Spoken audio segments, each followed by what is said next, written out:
सर्दियों की कड़वी ठंड ने पूरे पहाड़ी गांव को अपनी गिरफ्त में ले लिया था।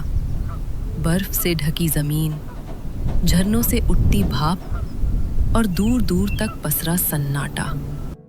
इसी गांव के किनारे लकड़ी के छोटे से घर में मोहन, उसकी पत्नी गंगा और उनका छोटा बेटा चिराग रहते थे। मोहन पेशे से लकड़हारा था। वो रोज पहाड़ की ऊंचाई पर जाकर पेड़ों की सूखी डालियां काट कर लाता और उन्हें बाजार में बेचकर अपने परिवार का गुजारा करता। लेकिन इस बार की सर्दी कुछ अलग थी, इतनी भयंकर कि पेड़ों की डालियां भी बर्फ से जमी हुई थीं। हवा में इतनी ठंड थी कि लगता था जैसे सांस भी बर्फ बनकर गालों को काट रही हो। एक सुबह जब मोहन उठकर अपने पुराने फटे ऊनी कोट को पहन रहा था, गंगा ने चिंतित होकर कहा, ए जी, बाहर इतनी बर्फ है, मत जाइए आज जंगल में। पहाड़ पर बर्फ की मोटी चादर जमी है, जरा सी फिसलन हुई तो जाने क्या हो जाए। मोहन मुस्कुराया। अरे भाग्यवान, अगर लकड़ी नहीं काटा तो आग कैसे जलाऊंगा? लकड़ी नहीं होगी तो रोटी कैसे पकेगी? मेहनत का काम है, ठंड इसे रोक नहीं सकती। गंगा ने आह भरी, लेकिन कुछ नहीं कहा। वो जानती थी उसका मोहन हार मानने वाला नहीं। मोहन कुल्हाड़ी लेकर निकल पड़ा। जंगल की ओर जाते समय उसकी सांसों से धुआं निकल रहा था। बर्फ उसके जूतों में घुस रही थी, फिर भी वो बढ़ता जा रहा था। हर कदम पर जमी हुई बर्फ की चरमराहट जैसे उसकी हिम्मत की आवाज दे रही थी। पहाड़ की ढलान पर पहुंचकर जब उसने पेड़ों को देखा तो पाया हर डाली मोटी बर्फ से ढकी थी और लकड़ी काटना लगभग नामुमकिन लग रहा था। पर मोहन ने ठंडी हवा के थपेड़ों को नजरअंदाज किया, कुल्हाड़ी उठाई और काम शुरू किया। घंटों बीत गए, हाथ सुन, पैर बर्फ जैसे ठंडे, उसके होंठ नीले पड़ चुके थे। तभी कहीं दूर से एक करुणा भरी आवाज आई, बेटा, जरा मदद करोगे क्या? मोहन ने पीछे मुड़कर देखा। एक बूढ़ा फकीर बर्फ में बैठा कांप रहा था। उसके कपड़े भीग चुके थे और हाथों में एक टूटा हुआ लोटा था। मोहन तुरंत दौड़कर उसके पास पहुंचा।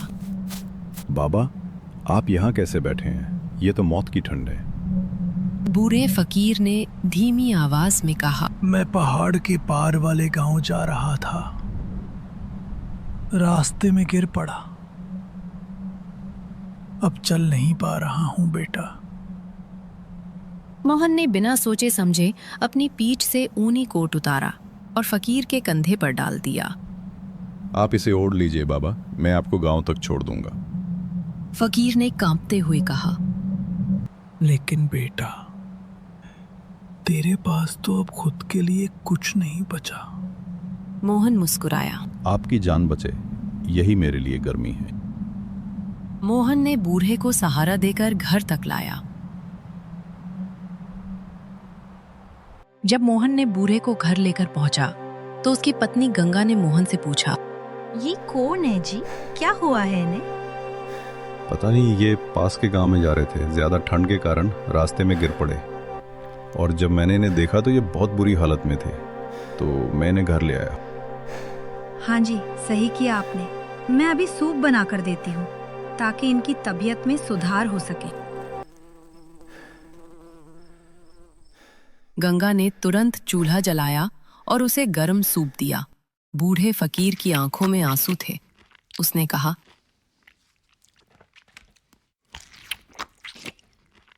बेटा, तूने ठंड में मुझे नई जिंदगी दी है। तेरे इस घर में कभी कमी नहीं होगी। गंगा मुस्कुरा दी। अरे बाबा, हम तो बस इंसानियत निभा रहे हैं। कुछ देर बाद फकीर ने विदा लेते हुए अपनी झोली से एक छोटा सा मिट्टी का दिया निकाला। इसे अपने घर में जलाए रखना बेटा। ये दिया सिर्फ रोशनी नहीं, आशीर्वाद भी देगा। मोहन ने आदरपूर्वक दिया लिया और झोपड़ी के कोने में रख दिया।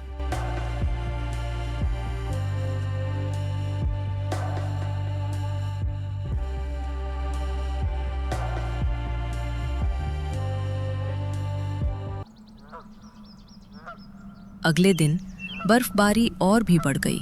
मोहन जब लकड़ी लेने गया तो पूरा जंगल सफ़ेद चादर में गायब था। हर पेड़ ठंड से जम चुका था और लकड़ी तोड़ना अब असंभव हो गया था। वो उदास मन से घर लौटा और बोला, भाग्यवान, आज कुछ भी नहीं मिला। लगता है भगवान भी आज परीक्षा ले रहे हैं। गंगा ने उसे हिम्मत दी और बोली, निराश मत होइए। जिसने कल बाबा को बचाया वो आज आपको नहीं छोड़ेगा। रात को जब ठंड ने चरम रूप लिया तो गंगा ने कहा, ए जी, वो फकीर का दिया जलाइए ना, शायद उससे कुछ राहत मिले। मोहन ने वो छोटा मिट्टी का दिया जलाया। अजीब बात ये हुई कि जैसे ही दिया जला, घर में एक गर्माहट फैल गई। चूल्हे की राख फिर से सुलगने लगी। उनके कांपते शरीरों में जैसे नई ऊर्जा आ गई।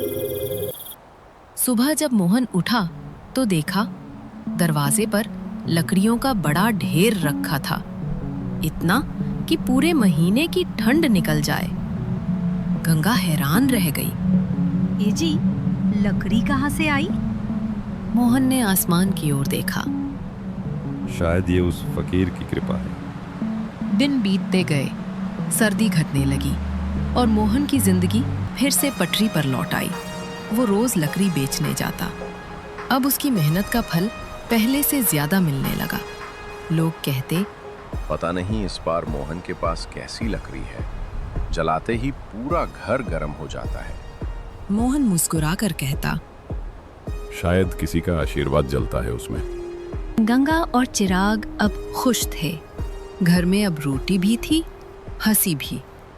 एक शाम मोहन ने वो पुराना दिया देखा जो अब भी कोने में जल रहा था, बिना तेल के, बिना बाती के। उसने सिर झुकाया और बोला, सच कहते हैं लोग, मेहनत और भलाई कभी व्यर्थ नहीं जाती। भगवान हमेशा उनके साथ होता है जो दूसरों के लिए भलाई करते हैं। बाहर ठंडी हवा चल रही थी, लेकिन मोहन के घर में उस रात गर्मी, सुकून और संतोष भरा हुआ था। एंड लास्ट, हमें लाइक सब्सक्राइब करना ना भूले।